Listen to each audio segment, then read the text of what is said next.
नमस्कार, आप सभी का स्वागत है। राज्यसभा चुनावों का ऐलान हो चुका है। 18 जून को मतदान होना है और कई राज्यों में चुनाव है, चाहे राजस्थान की बात करें, मध्य प्रदेश की बात करें, हम झारखंड की बात करें या और राज्यों की बात करें, कई जगह पर ये राज्यसभा के चुनाव होने वाले हैं। लेकिन अगर इस राज्यसभा चुनावों को लेकर बात करें और झारखंड राज्य को इसमें शामिल करें, तो वहाँ पर 2 राज्यसभा की सीटें हैं जो खाली हो रही हैं, उनके ऊपर मतदान है। तो ऐसे में अब जो महत्वपूर्ण सवाल बन जाता है कि क्या अब यहाँ कोई बड़ी सहमति हो सकती है? क्या बीजेपी यहाँ पर जो एक भी सीट पर आती हुई दिखाई नहीं पड़ती, क्या कोई बाजीगरी यहाँ पर होती हुई दिखाई पड़ेगी जो उनके पक्ष में एक जो है ये राज्यसभा सीटें वो जाती हुई दिखाई पड़े? और क्या यहाँ पर कांग्रेस पार्टी जो लगातार इस बात को लेकर जो कह सकते हैं कि इस बात को लेकर अपनी इच्छा जाहिर कर रही है कि भाई हमें भी एक सीट मिलनी चाहिए। बंधु तिर्की जो कांग्रेस पार्टी के नेता हैं, वो ये बात कहते हुए दिखाई पड़ते हैं कि भाई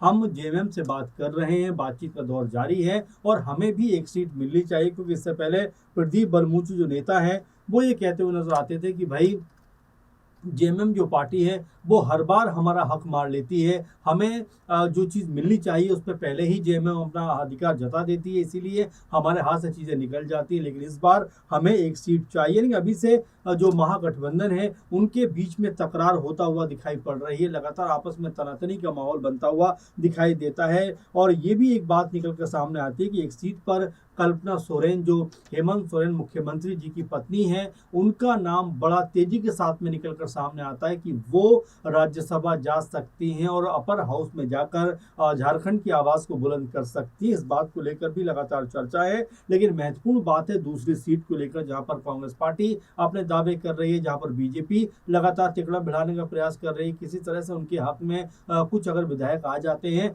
तो वो राज्यसभा की एक सीट तो हासिल कर सकती है झारखंड में भी। अब अगर आंकड़ों पे गौर करें तो यहाँ पर जो महागठबंधन है एक तरीके से वो सत्ता में आसीन है। 56 सीटें उनके पास दिखाई पड़ती हैं और इसमें जेएमएम के पास में 34 सीटें दिखाई देती हैं। कांग्रेस 16 सीटों पर है, आरजेडी के पास 4 सीटें हैं, सीपीआई एमएल के पास 2 सीटें हैं। इस तरह से तकरीबन 56 का ये आंकड़ा बन जाता है। और अगर यही आंकड़ा रहता है तो जो सीटें चाहिए, यानी कि जो एक राज्यसभा में भेजने के लिए जो सीटें चाहिए, जो विधायक चाहिए, वो लगभग उसका आंकड़ा 28 सीटों का है। और 28 को अगर हम मल्टीप्लाई कर दें तो ये 2 गुना अगर हम करने का प्रयास करें तो 56 ही आंकड़ा बैठता है। यानी कि दोनों सीटें यहाँ पर महागठबंधन को मिल सकती हैं। अब ऐसे में बड़ा सवाल ये बन जाता है कि क्या ये दोनों सीटों पर आपस में सहमति बनती हुई दिखाई पड़ेगी? क्योंकि जिस तरह से अभी से माहौल बन रहा है कि यहाँ पर जेएमएम के पक्ष में तो लगभग एक सीट जो है पूरी तरीके से जा रही है। क्योंकि 28 हम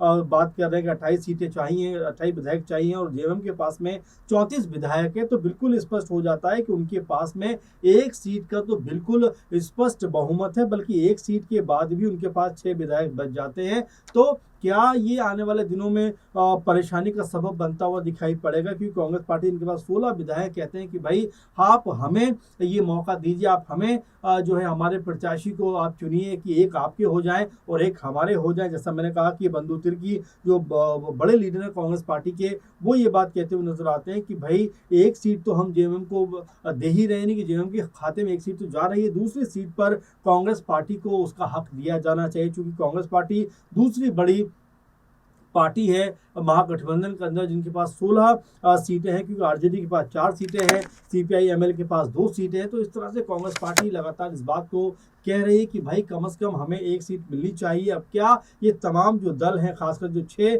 विधायक जो बचते हैं जेएमएम के, वो बाकी आरजेडी के और क्या सीपीआई एमएलए के लोग कांग्रेस पार्टी का यहाँ पर साथ देते हुए नजर आएंगे? और उससे भी बड़ी बात और अहम बात कि क्या जेएमएम इस बात के लिए राजी होगी कि हम यहाँ पर कांग्रेस पार्टी का दूसरा जो चेहरा है वो एक्सेप्ट करते हुए दिखाई पड़े? अभी आपस में तनातनी का माहौल है। अगर हम वहीं बीजेपी की तरफ निगाह डालें तो एनडीए कुनबे के पास में लगभग 24 सीटें दिखाई पड़ती है। इसमें बीजेपी के पास 21, जेडीयू के पास में 1, वहीं आजसू के पास में 1 और एलजेपीआर के पास में भी 1। और ये कुल मिला जुलाकर आंकड़ा बन जाता है 24 का। यानी जो 28 का मैजिकल आंकड़ा है कि 28 विधायक आपके पास होने चाहिए, उसमें से 4 बीजेपी के पास कम है, यानी एनडीए के पास कम है। और यहाँ पर अगर 4 इनके पास प्लस हो जाते हैं तो दूसरी सीट जो है वो महागठबंधन के हाथ से निकल जाएगी और यहाँ पर बीजेपी को वो सीट मिलती हुई दिखाई देगी। लेकिन क्या ये इतना आसान है?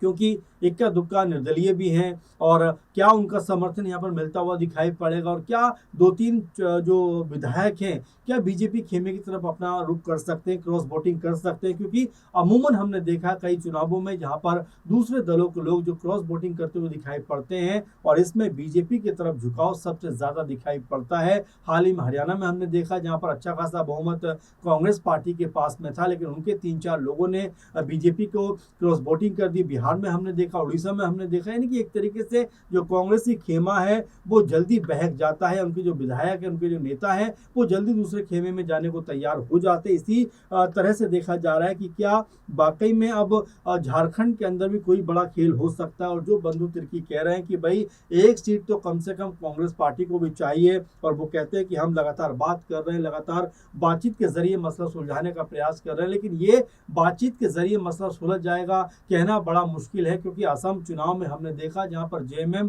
कुछ सीटों के ऊपर मांग कर रहा था कांग्रेस पार्टी से कि भाई हमें 18-20 जो आरक्षित सीटें हैं SC ST की उनके ऊपर चुनाव लड़ने का मौका दिया जाए, लेकिन कांग्रेस पार्टी ने कहा कि भाई 5 से 7 सीटें तो हम दे सकते हैं लेकिन इतनी ज्यादा सीटें हम नहीं देंगे। उसके बाद जेएमएम अलग चुनाव लड़ते हैं, यानी दोनों ही एक दूसरे के खिलाफ चुनाव में जाते हैं और यहाँ पर कांग्रेस पार्टी को उसका खामियाजा भुगतना पड़ता है, क्योंकि कई सीटों के ऊपर जो जेएमएम पार्टी थी नंबर 2 पे रही और कई सीटों पर नंबर 3 पे भी रही और जो वोट कटा वो बीजेपी को उसका प्लस हुआ और वही कांग्रेस पार्टी का ये वोट कटता हुआ दिखाई पड़ा और इन तमाम सीटों पर जहां पर जेएमएम चुनाव लड़ी वो सब की सब बीजेपी के खाते में चले गए, यानी जिससे स्पष्ट हो जाता है कि जेएमएम के चुनाव में उतरने के बाद कांग्रेस पार्टी को वहां पर हार का मुंह देखना पड़ा। तो क्या आपस में इस तरह का जो गतिरोध है उसको देखते हुए ये माना जा सकता है कि यहाँ पर जेएमएम और कांग्रेस पार्टी एक मंच पर आ सकती है? क्या यहाँ पर कांग्रेस पार्टी को एक तरीके से अलाउ कर सकती है जेएमएम कि भाई आप जाइए, आप भी एक सीट ले लीजिए? यानी कि